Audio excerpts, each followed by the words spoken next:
కృత సంక్రాంతి అంతేనా మీరు యాంకరింగ్ చేసింది? గత సంక్రాంతిలో ఇతని లోపల ఒక ఓంకార్ గారు ఉన్నారు అని నాకు తెలిసింది.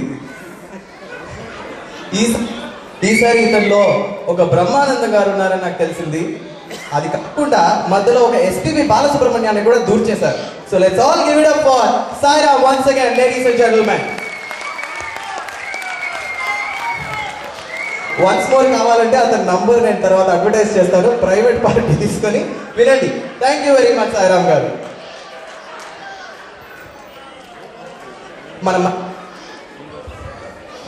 హలో, మన మైక్ వర్క్ చేయట్లేదు, డీజే గారు కాస్త చూడండి.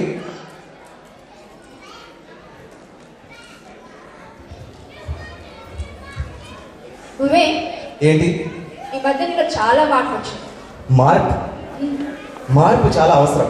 నాలో మార్పు వచ్చిందని చెప్తున్నావు, చాలా సంతోషంగా ఉంది. ఎటువంటి మార్పు వచ్చిందో అది కూడా చెప్తే మేమందరం సంతోషిస్తాం. ఏంటంటే ఈ మధ్య చాలా సన్నబడ్డ కనిపిస్తుంది. ఏంటి కదా? ఓ, నా దేహాన్ని గురించి మాట్లాడుతున్నావు అన్నమాట. అంటే చూడడానికి బాగున్నాను అనే టైప్లో చెప్తున్నావు, అర్థమవుతుంది. అంటే రెండు విషయాలు చేస్తాను, రెండు విషయాలు చాలా క్రమం తప్పకుండా పాటిస్తాను. యోగాసనాలు చేస్తుంటాను, తర్వాత డైటింగ్. అవును, మన మంతెన సత్యనారాయణ గారు ఉన్నారుగా, అతని ఫ్యాన్స్ ఉన్నారా ఇక్కడ? డైలీ మార్నింగ్ యోగా ప్రాక్టీస్ చేసేవాళ్ళు, హ్యాండ్స్ అప్.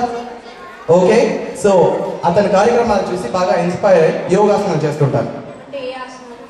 అంటే ఏ ఆసనం?